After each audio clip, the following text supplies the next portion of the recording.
Tugas 1.4.A.9 Aksi Nyata Modul 1.4 Budaya Positif. Perkenalkan, Bapak Labir MPD sebagai fasilitator dan Ibu Eka Wat SPD sebagai pengajar praktik saya. Saya sendiri yang Pilatif SPD dan TK Al-Amanat, calon guru penggerak Angkatan 8. Paten tujuan aksi nyata. 1. Menciptakan murid yang merdeka, disiplin diri, dan mandiri yang kuat. 2. Menumbuhkan budaya positif di sekolah dengan meyakini nilai-nilai kebijakan universal. Tolak ukur. 1. Terbentuknya keyakinan kelas melalui kegiatan kesepakatan kelas yang dilakukan oleh guru dan peserta didik. 2. Murid mampu menerapkan keyakinan kelas yang telah dibuat. 3. Warga sekolah menerapkan budaya positif. Langkah-langkah tindakan yang akan dilakukan. 1. Buat keyakinan kelas bersama murid. 2. Memantau, merefleksi, dan mengevaluasi keyakinan kelas yang sudah dibuat.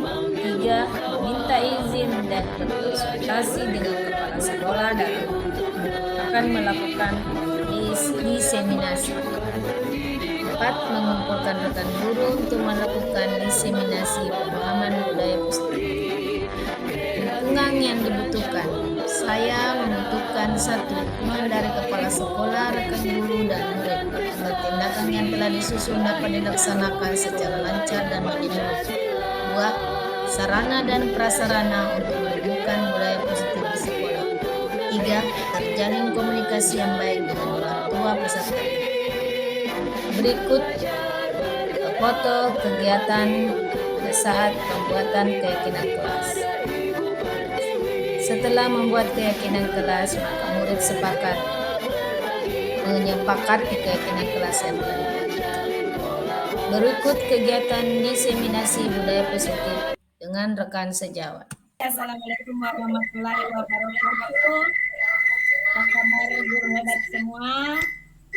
Salam guru hebat. Mari belajar bersama, berkolaborasi, saling mendukung demi mewujudkan dunia disiplin positif kita.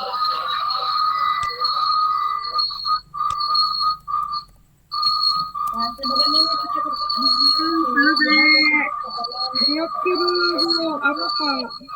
atau suatu pembiasaan yang di dalamnya mengandung sejumlah kegiatan yang mampu menumbuhkan karakter murid.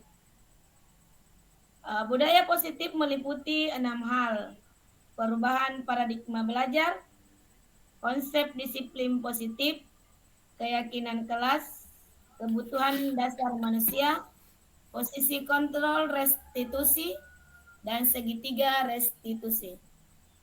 Dalam filosofi Ki Hajar Dewantara mengartikan pendidikan sebagai tempat persemaian benih-benih kebudayaan dalam masyarakat, menyadarkan kami para pendidik bahwa untuk menciptakan manusia yang beradab, maka salah satu kunci untuk mewujudkannya yaitu melalui pendidikan.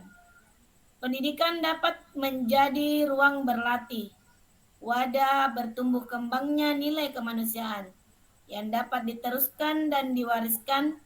Tujuan pendidikan yaitu menuntun segala kodrat yang ada pada anak agar mereka dapat mencapai keselamatan dan kebahagiaan yang setinggi-tingginya, baik sebagai manusia maupun sebagai anggota masyarakat. Filosofi Ki Hajar Dewantara menjelaskan 3 semboyan. Ingarso sung tulodo, imadya membangun karso, dan tuturi handayani. Paradigma baru. Pembelajaran paradigma baru merupakan pembelajaran yang berorientasi pada penguatan kompetensi dan pengembangan karakter yang sesuai dengan dimensi profil pelajar Pancasila. Pembelajaran paradigma baru menjamin ruang yang lebih leluasa bagi pendidik untuk merumuskan rancangan pembelajaran dan asesmen sesuai dengan karakter dan kebutuhan peserta didik.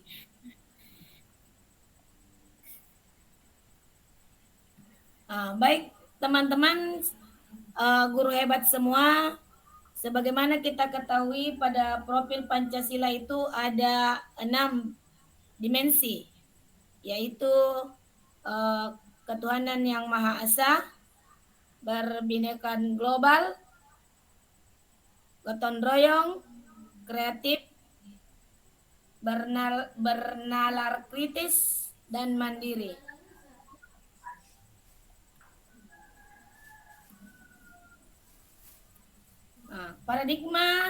Perubahan paradigma teori kontrol, teori pilihan, ilusi kontrol. Ada 4. Ilusi guru mengontrol murid, ilusi bahwa kritik dan membuat orang merasa bersalah dapat menguatkan karakter.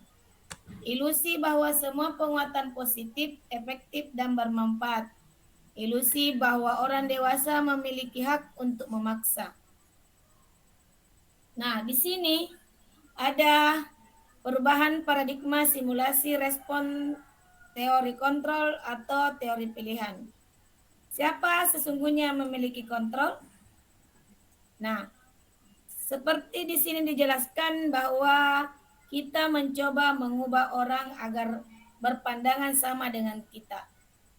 Teori pilihannya adalah kita berusaha memahami pandangan orang lain tentang dunia.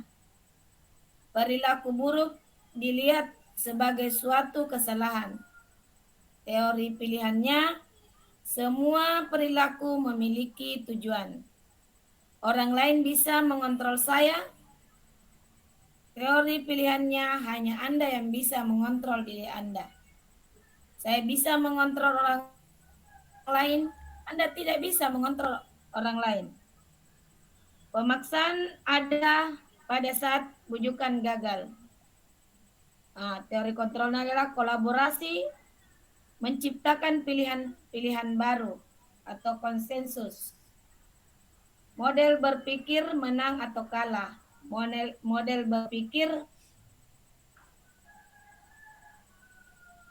menang atau meriang. Nah, di sini ada disiplin positif. Anda bisa mengontrol orang lain, hanya Anda yang bisa mengontrol diri. Semua perilaku memiliki tujuan. Model berpikir menang, kolaborasi, dan konsensus menciptakan pilihan-pilihan baru. Realitas, kebutuhan kita berusaha memahami pandangan orang lain tentang dunia. Setiap orang memiliki gambaran yang berbeda. Budaya positif. Budaya positif merupakan perwujudan dari nilai-nilai atau keyakinan universal yang diterapkan di sekolah.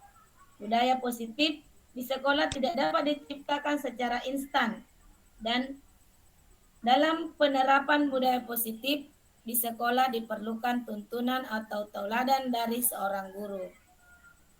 Budaya positif dapat kembangkan sikap bergotong royong, mampu melakukan kegiatan secara bersama-sama, sehingga tercipta kolaborasi yang baik antar warga, adanya rasa peduli satu sama lain. Budaya positif di sekolah ialah nilai keyakinan atau kebiasaan di sekolah yang berpihak pada murid, agar murid dapat berkembang menjadi pribadi yang kritis, penuh hormat, dan tanggung jawab. Disiplin positif merupakan salah satu penerapan disiplin yang bertujuan untuk menumbuhkan kesadaran serta memberdayakan anak untuk melakukan sesuatu tanpa ancaman maupun hukuman. Ada 3 motivasi perilaku manusia. Yang pertama, menghindari ketidaknyamanan dan hukuman. Kedua, mendapat imbalan atau penghargaan dari orang lain. Yang ketiga, menghargai nilai-nilai kebajikan diri sendiri. Teori motivasi perilaku manusia. Yang pertama, untuk menghindari ketidaknyamanan hukuman, apa yang akan terjadi apabila saya tidak melakukannya? Dia termasuk ke dalam motivasi eksternal. Yang kedua, untuk mendapatkan imbalan dari orang lain, apa yang akan saya dapatkan apabila saya melakukannya? Itu termasuk ke dalam teori motivasi eksternal juga. Untuk menghargai diri sendiri, saya akan menjadi orang yang seperti apabila saya melakukannya. Itu adalah termasuk motivasi internal, motivasi yang dari luar. Nah, dihukum atau penghargaan, dihukum oleh penghargaan. Bahwa penghargaan berlaku sama dengan hukuman, dalam arti meminta atau membujuk seseorang melakukan sesuatu untuk memenuhi suatu tujuan tertentu. Dari orang yang meminta, membujuk, dorongannya eksternal dan akan ada faktor ketergantungan. Beberapa dampak dari pemberian penghargaan. Yang pertama adalah dampaknya pengaruh jangka pendek dan jangka panjang. Penghargaan menghukum, penghargaan mengurangi ketepatan, penghargaan tidak efektif, penghargaan merusak hubungan. Dihukum oleh penghargaan. Ada 3. Penghargaan menurunkan kualitas, penghargaan mematikan kreativitas, penghargaan juga mengurangi motivasi intrinsik. Nih di sini ada contoh pengakuan atau apresiasi kebajikan. Yang pertama, pembukaan. Seperti kita ketahui di sekolah biasa kita lakukan, biasa kita dapatkan di teman-teman kita, bahkan di diri kita sendiri. Jika kita mendapatkan seorang murid, murid itu melakukan kesalahan atau melakukan sesuatu hal yang melanggar aturan. Kita akan bertanya, kita terlebih dahulu kita akan tanya kepada dia. Kemarin saya perhatikan. Nah, nilai kebajikan yang akan kita ambil pada pertanyaan itu adalah rasa empati. Berarti kita memperhatikan anak tersebut. Rasa empatimu besar sekali. Situasi. Pada saat menolong murid baru di kelas kita, itu kan saling berhubungan. Jadi kalau ketika ada anak murid menolong temannya atau membantu temannya, kita akan pasti memberikan kata-kata, wah kemarin saya perhatikan kamu sangat baik dalam menolong temanmu. Jadi anak itu akan merasa dirinya diperhatikan, merasa dirinya, wah ternyata apa yang kulakukan ini diperhatikan oleh guruku. Nah, yang kedua, saya menghargai. Di situ saya menghargai, kita bisa menunjukkan kepedulian kita. Seperti contohnya pada saat kamu membantu temanmu di kelas mengerjakan tugas. Berarti saya menghargai kamu karena kamu bisa membantu temanmu dalam mengerjakan tugas. Setelah kita membantu, berarti kita akan mengucapkan terima kasih. Berarti kita sudah mengajarkan kepada anak kita untuk memegang rasa tanggung jawab. Pada saat kamu memungut, seperti contohnya pada saat kamu memungut kertas yang berserakan di kelas, berarti dia sudah bertanggung jawab untuk menjaga kebersihan kelasnya. Kita sebagai guru akan mengatakan kepada murid kita, terima kasih nak. Nah, di sini ada lagi perbedaan kesepakatan kelas dan keyakinan kelas. Kesepakatan kelas yaitu yang menuntun nilai-nilai positif akan berujung pada keyakinan kelas.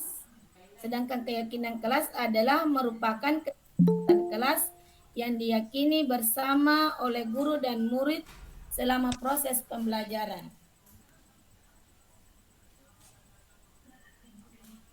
Nah, di sini teman-teman akan saya berikan tugas pada nomor 1, tindakan kelas ya, tindakan guru.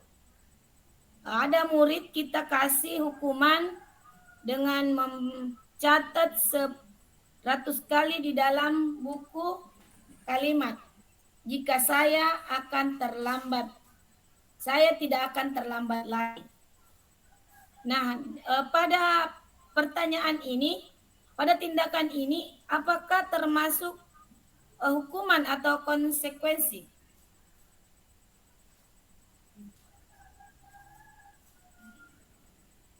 Bagaimana teman-teman? Guru hebat semua?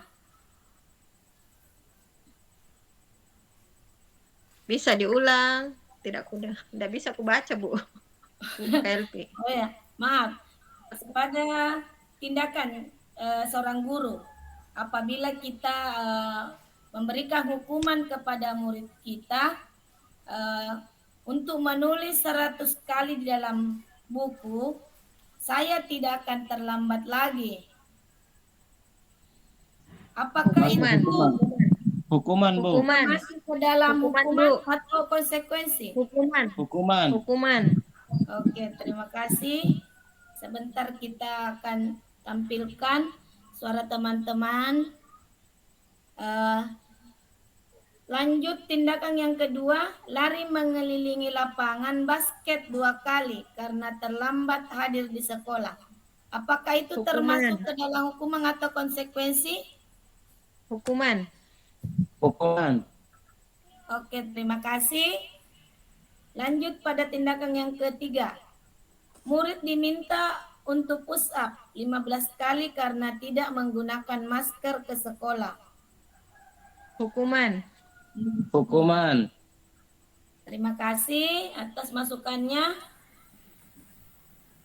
Menggantikan kertas tugas teman yang telah dicoret-coret.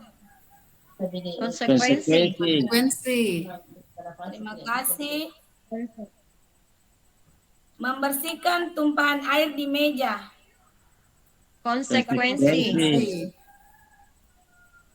Ya, konsekuensi memberikan murid disuruh untuk mengenakan sepatu seharian di sekolah karena tidak mengenakan sepatu hitam. Hukuman. Bisa diulang? Hukuman. Hukuman. Ya. Murid disuruh untuk mengenakan sepatu seharian di sekolah karena tidak mengenakan sepatu hitam. Hukuman. Hukuman. Hukuman, Bu. Ya, terima kasih. Lari mengelilingi lapangan basket 2 kali karena terlambat 10 menit untuk pelajaran. Hukuman. Hukuman, Bu. Hukuman, Bu. Ya, terima kasih atas masukannya. Baiklah, kita akan lihat. Nah, di sini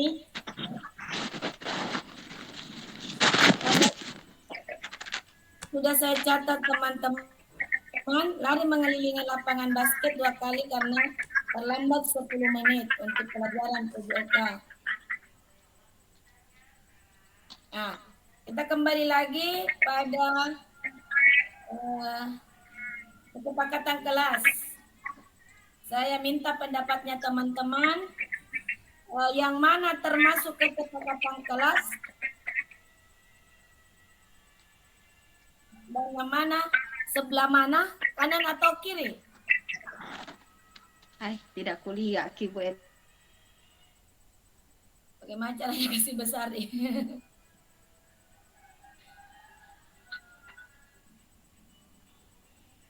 Nah, di sini saya baca ya. Yang mana yang merupakan keyakinan kelas. Datang tepat waktu, mengucapkan salam, menjaga kebersihan sekolah, berdoa sebelum dan sesudah belajar, aktif dalam pembelajaran, serta tertib. Yang di sebelah kanan, kami guru dan murid yang saling menyayangi. Kami murid yang semangat belajar. Kami murid yang peduli dengan teman-teman.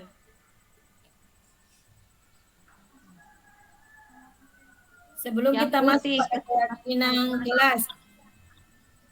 yang putih saya Bu Elvi.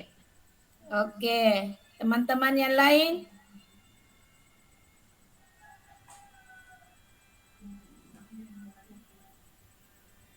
Putih. Yang putih, Bu. Putih. Ya, terima kasih masukannya.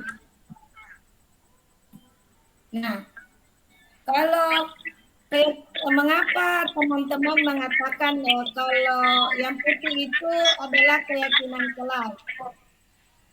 Karena keyakinan kelas itu kesepakatan peserta didik di mana seorang guru hanya mengarahkan Ya, untuk membuat ada tambahan kesepakatan. dari teman-teman yang lain?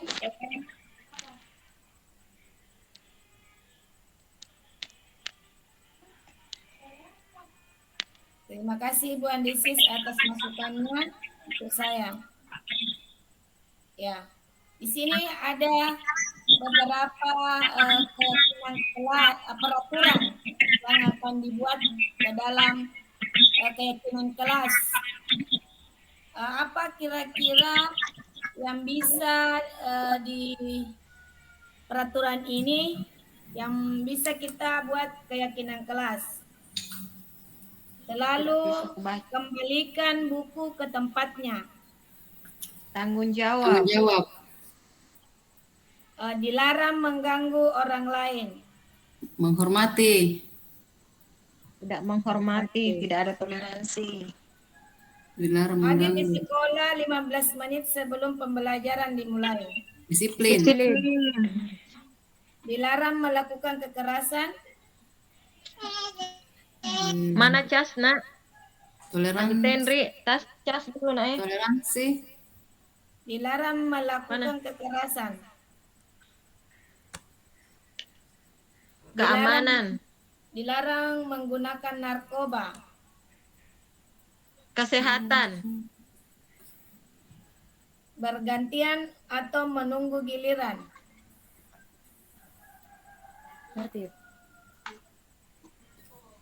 tertib, Gunakan masker.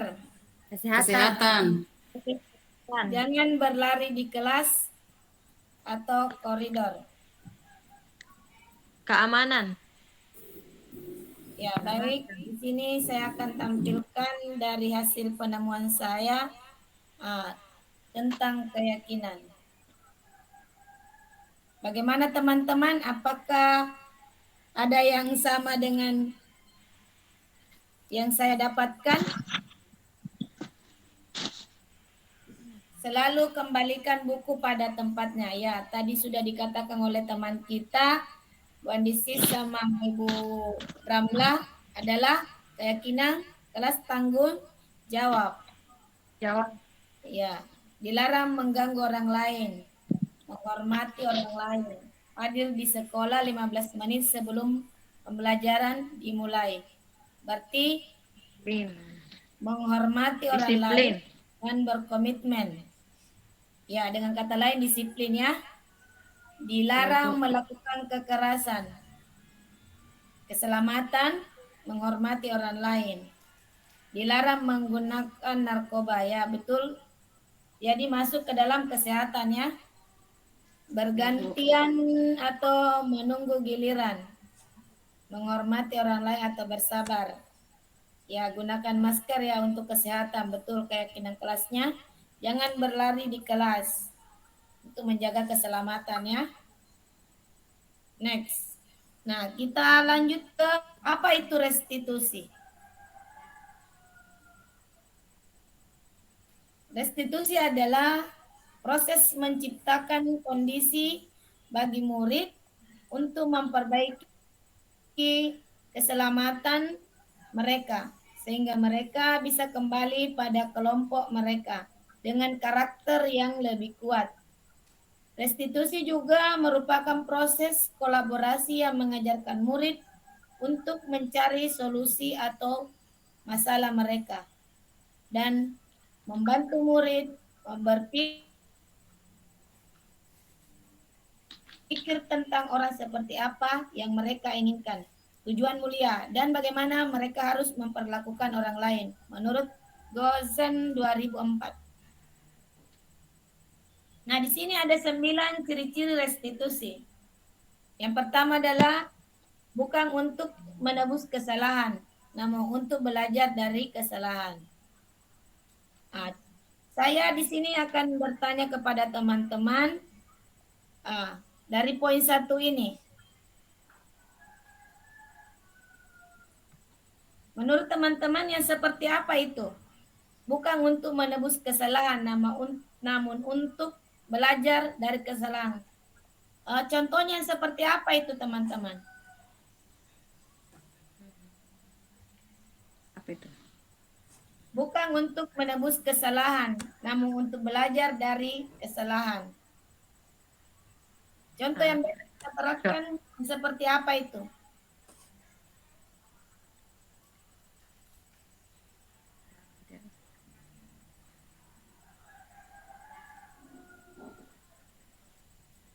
Seperti kalau misalnya ada anak murid yang berbuat salah. Jadi kita sebagai guru itu bukan memberikan hukuman atau ancaman, tapi kita hanya memberitahukan kepada dia apakah yang dilakukannya itu adalah suatu kesalahan atau kebenaran. Di sini kita akan mencari mana yang bukan mencari kesalahan, tapi mencari kebenaran. Berarti validasi, Bu Di. Ya. Validasi salah. Ya, lanjut poin 2 ciri restitusi yaitu memperbaiki hubungan. Jadi kalau ada murid yang bikin merasa dia, oh saya ini salah kalau berbuat begini, ibu guruku akan marah. Tapi dari kesalahan itu kita akan memperbaiki hubungan, memperbaiki apa yang dilakukannya itu adalah untuk diperbaiki, bukan untuk disalahkan. Kita lanjut dengan yang ketiga, tawaran bukan paksaan. Jadi kita menawarkan sesuatu kepada murid kita dengan tidak memaksanya. Misalnya dia berbuat salah, kita akan meminta dia apa yang akan dilakukannya jika dia berbuat salah. Misalnya dia mengatakan saya akan meminta maaf. Berarti kita tidak memaksakan anak tersebut untuk meminta maaf dari kesalahannya. Yang keempat, restitusi menuntun untuk melihat ke dalam diri. Yang kelima, restitusi mencari kebutuhan dasar yang mendasari tindakan. Yang keenam, restitusi diri adalah cara yang paling baik. Restitusi fokus pada karakter bukan tindakan. Restitusi fokus pada solusi. Restitusi mengembangkan murid yang berbuat salah pada kelompoknya.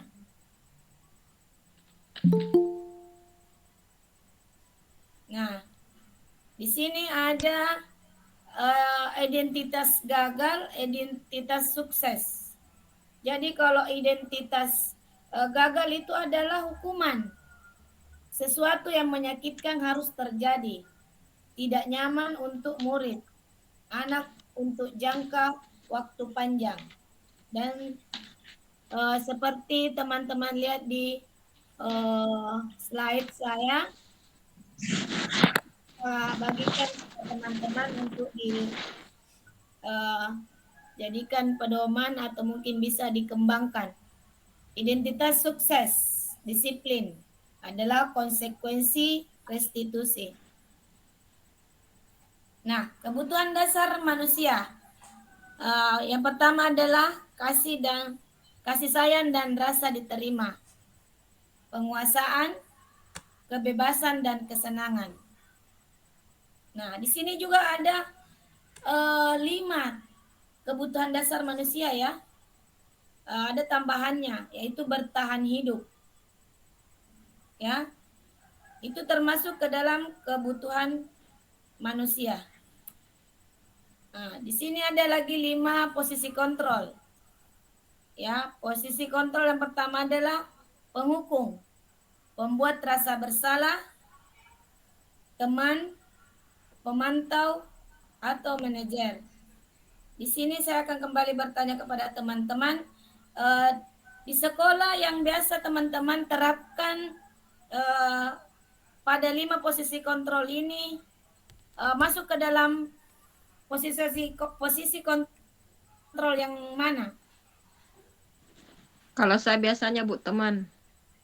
Ya, teman. Teman. Teman. Teman. Teman Oke. dan menghukum. Biasa tongan saya menghukum. Iya, biasa juga menghukum. Iya, Mbak. Teman dan Betul. hukum. Iya. Pembuat rasa bersalah juga, Pale. Ya, bagus. Kalau saya Jadi pada saat menghukum. kita melakukan posisi kontrol ini, oh iya, Mbak, terima kasih. Karena itu tergantung diri kita masing-masing. Jadi nanti kita akan belajar kalau kita masuk ke posisi penghukum akibatnya seperti apa. Dan begitupun juga pembuat rasa bersalah akibatnya apa terhadap anak kita. Dan begitupun yang memilih posisi kontrol sebagai teman, apa yang akan terjadi dengan murid kita jika kita melakukan posisi kontrol tersebut. Nah, di sini saya akan bertanya kembali kepada teman-teman. Pertanyaan saya yang pertama adalah, saya kecewa sekali dengan kamu. Siapa yang mengatakan? Guru membuat Oke. rasa bersalah. Ya, pembuat rasa bersalah, ya betul. Kamu tidak pernah benar melakukannya. Siapa yang mengatakan itu? Pembuat rasa bersalah atau manajer atau teman, pemantau, atau penghukum?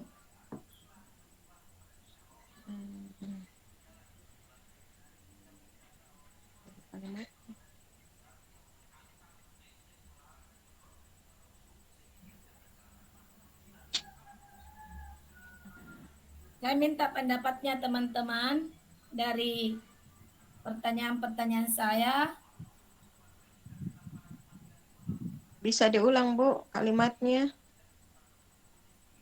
Kamu tidak pernah benar melakukannya. Oh, penghukum Bu. Bukan pemantau. Hukum. Hukum. Ya, karena ada beberapa pendapat. Jadi sebentar saya tampilkan ya. Yang kembali ke pertanyaan ketiga. Ayolah lakukan demi ibu atau bapak. Teman. Teman. Teman. Oke. Apakah kamu mau mendapatkan stiker bintang hari ini? Apa itu di situ? Teman. Teman. Teman kapan? Oke, bagaimana Enggak. kamu bisa menyelesaikan masalah ini? Manajer. Manajer. Manajer. Iya. Kamu selalu yang paling terakhir. Penghukum kayaknya. Apa dia? Teman. Penghukum. Pembuat rasa bersalah. Membuat rasa bersalah. Ya. Bagaimana kita bisa mengatakan bahwa saya kecewa sekali dengan kamu? Itu masuk dengan yang pembuat rasa bersalah. Bagaimana teman-teman bisa mengatakan seperti itu? Dari kata-katanya yang bisa mempengaruhi secara tidak langsung psikologis anak-anak. Merasa dia akan bersalah dan tidak mempercaya untuk membela dirinya. Sehingga mempengaruhi psikologisnya Ibu. Iya, terima kasih atas masukannya Ibu Andesis. Kita lanjut ya. Nah, segitiga restitusi. Di sini ada 6 poin segitiga restitusi. Yang pertama adalah ada 3 poin segitiga restitusi. Yang pertama adalah menanyakan keyakinan kelas, validasi kebutuhan, dan menstabilkan identitas. yang dimana pada segitiga restitusi ini di dalamnya terdapat nilai-nilai apa yang telah kita sepakati. Kamu ingin menjadi orang seperti apa? Kamu bukan satu-satunya yang pernah melakukan ini. Setiap orang pasti pernah melakukan kesalahan. Kamu tentu punya alasan mengapa melakukan itu. Adakah cara lebih efektif untuk mendapatkan apa yang kamu butuhkan? Contoh kasus di sekolah saya, Bu ya. Ini terjadi dengan diri saya sendiri. Saya adalah guru kelompok B di TK Alamanat. Bingung menghadapi satu murid yang di kelas saya yang bernama Ripik yang selalu datang terlambat ke sekolah. Jika Anda menghadapi kasus atau situasi seperti itu, apa yang teman-teman lakukan jika mendapatkan alasan dari Ripik melakukan hal tersebut? Nah, dalam kasus tersebut yang saya lakukan di sekolah, jika jawaban dari Ripik yaitu saya terlambat bangun, maka kebutuhan dasar yang sedang berusaha dipenuhi Ripik adalah kebutuhan bertahan hidup. Apakah teman-teman ada masukan dari jawaban saya tadi kepada Ripik? Apakah betul itu termasuk kebutuhan bertahan hidup? Karena dia ingin tidur. Apakah betul itu teman-teman? Kenyamanan kayaknya Ibu. Kebutuhan apa ya istilahnya kalau kenyamanan? Telat bangun kebetulan.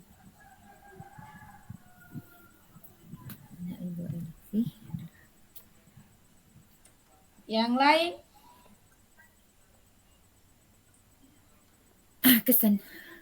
Kesenangan. Kesenangan. Apa itu? Tunggu dulu. Dan dia terlambat ke sekolah karena terlambat bangun. Tanya ke Mas. Dia ingin tidur, masih mau tidur katanya. Dia mau tidur. Ya. Putus. Ada tidur ceritanya. Iya. Dia mau istirahat. Dia tidak mau ke sekolah, terlambat ke sekolah katanya karena terlambat bangun. Ya, terima kasih atas masukannya itu. Kita lanjut pada jawaban repeat yang kedua. Karena semalam dia tidur terlalu larut malam karena nonton film kesukaannya. Maka kebutuhan dasar yang sedang berusaha dipenuhi oleh Ripik ada kebutuhan kesenangan.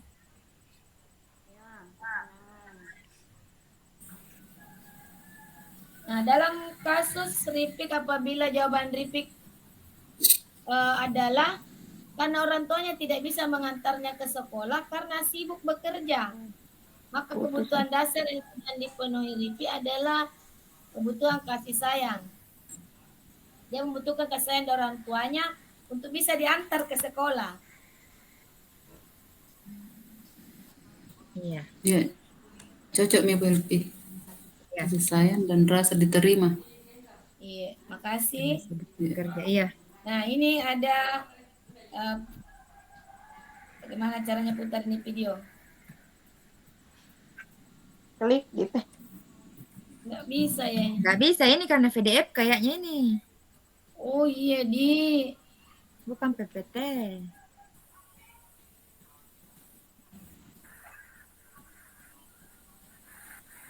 Gimana caranya itu dong? Mana itu videoku? Share saja video tak Ibu. Oh iya, balik. Nanti ku share videonya di.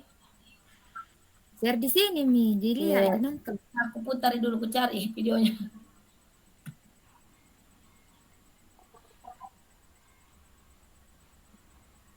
Tidak mau tak buka.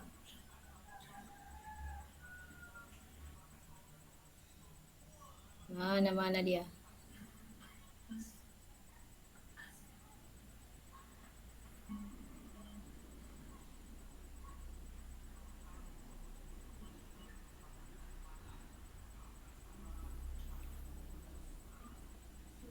lah, tidak mau.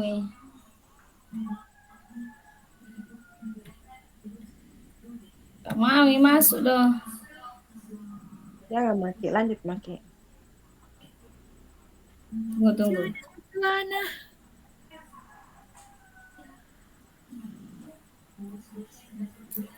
Mana videonya? Video atau foto ini Bu Elvi? Video.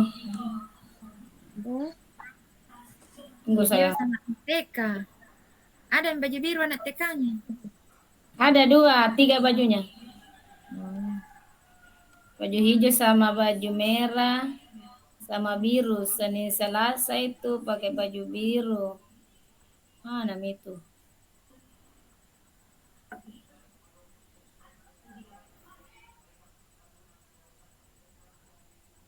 Pampaya Mindi ganti anunya.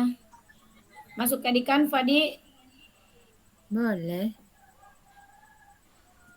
Mana itu dah.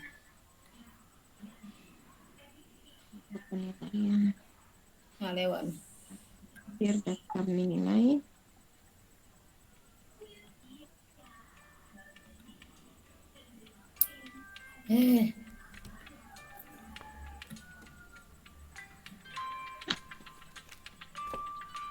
Tidak mau.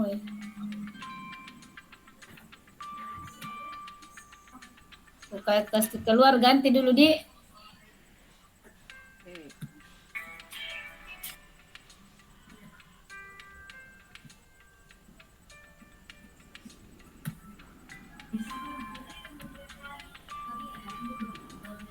Muncul Mi.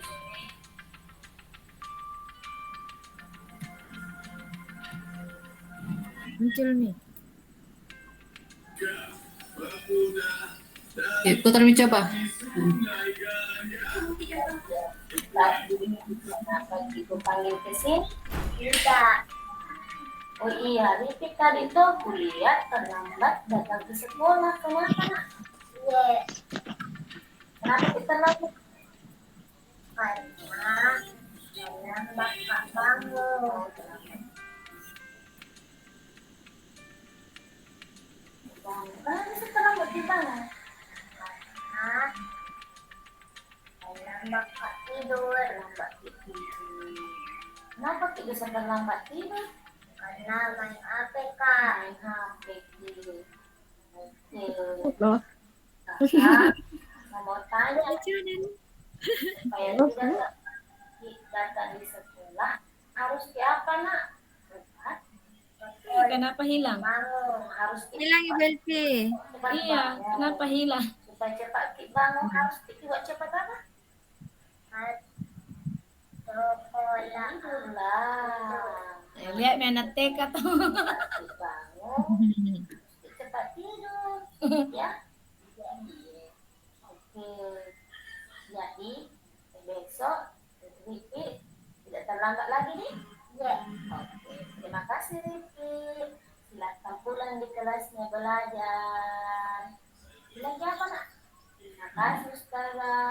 Terima kasih Ustazah. Ya, dadah.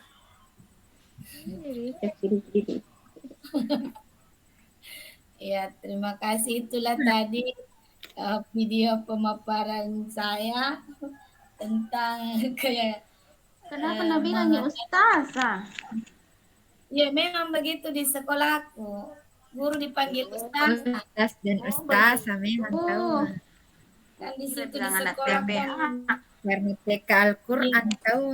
Iya, karena TK Al-Quran dan TK Islam. Iya. TK aku Ibu Elvi. Iya, Itu Mbak, ke sekolah. TK tak jadi kita. Jadi situ ke sekolah dulu. Di TK. Oh iya. Nanti ku tanyain teman-temanku paling di sekolah bilang ada murid tak Meninggal dulu. itu kepala sekolahku kapan? Ngaji rendah saya dulu. Iya, meninggal Mi, istrinya Mami. Panjang umurnya dia istrinya tahu. Ya. Kita lanjut pada untuk membuat anak merasa gagal karena berbuat salah menjadi positif terhadap dirinya, termasuk ke dalam menstabilkan identitas. Di sini guru akan bertanya, Berbuat salah itu hal yang manusiawi. Tidak ada manusia yang sempurna. Bapak, Ibu juga buat salah. Kita pasti bisa menyelesaikan permasalahan ini. Bapak, Ibu tidak tertarik untuk mencari tahu siapa yang benar, siapa yang salah. Bapak atau Ibu lebih tertarik untuk menyelesaikan masalah. Kalau kamu menyalahkan dirimu sendiri terus-menerus, apakah kamu bersikap baik pada dirimu sendiri?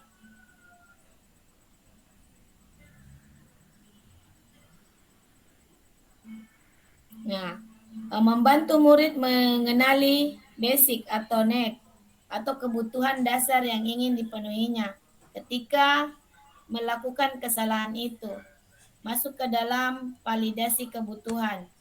Pada dasarnya setiap tindakan manusia tujuannya adalah memenuhi kebutuhan dasar, apakah itu penguasaan, kebebasan, hak kasih sayang, atau rasa diterima, kesenangan atau bertahan hidup. Jika guru berkata, kamu bisa akan melakukan hal yang lebih baik, tapi kamu tidak melakukan. Pertanyaan kedua, kamu pasti punya alasan mengapa melakukannya. Apa yang penting bagi kamu? Kamu boleh tetap berusaha menjaga sikap itu, tapi tambahkan sikap yang lain yang baru. Maukah kamu belajar cara lain untuk mendapat yang kamu butuhkan atau tanpa harus memukul? Apakah kamu bisa melakukan dengan lebih baik lagi?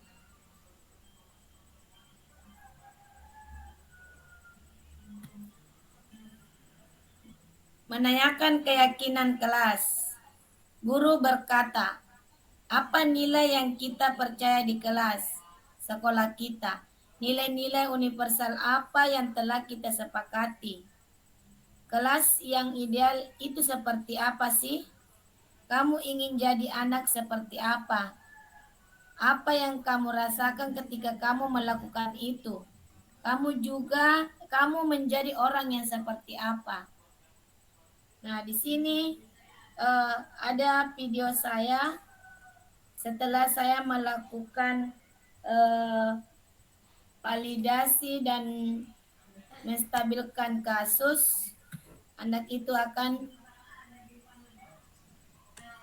Terima kasih Ustazah Elvi karena sudah mengajariku disiplin supaya datang di sekolah tepat waktu.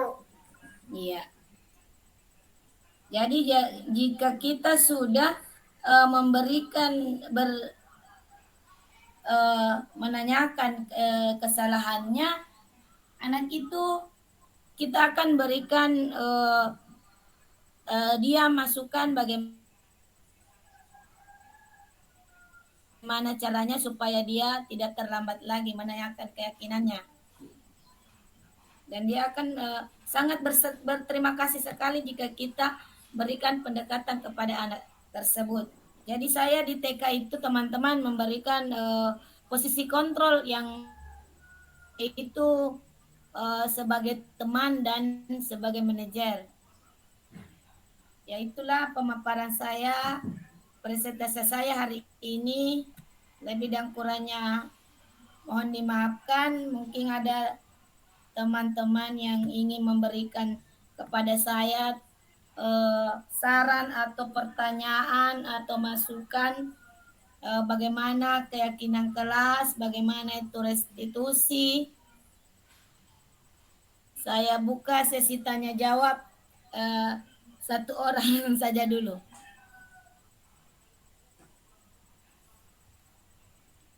Pak Yamin, bagaimana waktunya? Sudah. Tidak lama, Ji. Sudah 45 menit. Berikan Pak Yamin tuh. Bertanya Maki. Sudah 45 Tanya menit. Maki. Sudah 45 menit. Lumayan. Lama-lama. Saya paling Bu Alfi.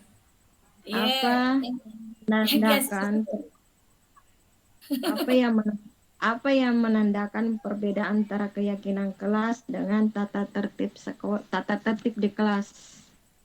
Oh iya, terima kasih atas pertanyaannya. Apa yang membedakan keyakinan kelas dan Tata tertib di kelas. dengan tata tertib di kelas? Kalau keyakinan kelas adalah suatu peraturan yang dibuat untuk menemukan suatu masalah. Menurut saya ya, kalau peraturan kelas yaitu peraturan yang dibuat setelah kita membuat keyakinan kelas.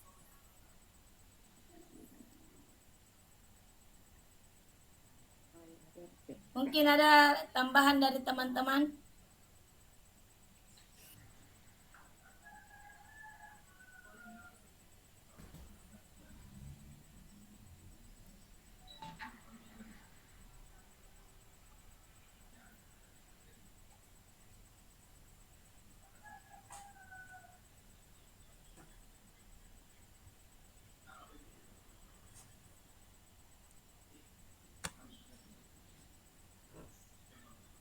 Yang bakaran itu nih ada selingan bau terasi busuk bau terasi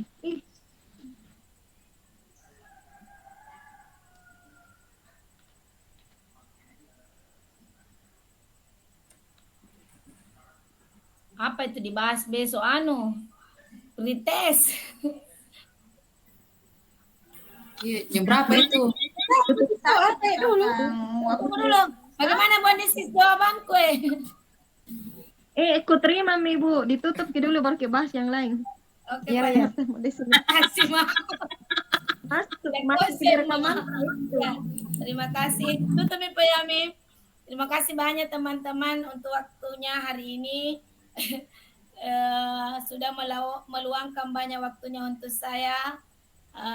Baiklah, kita tutup presentasi hari ini, pertemuan kita hari ini dengan mengucapkan alhamdulillahirabbil alamin.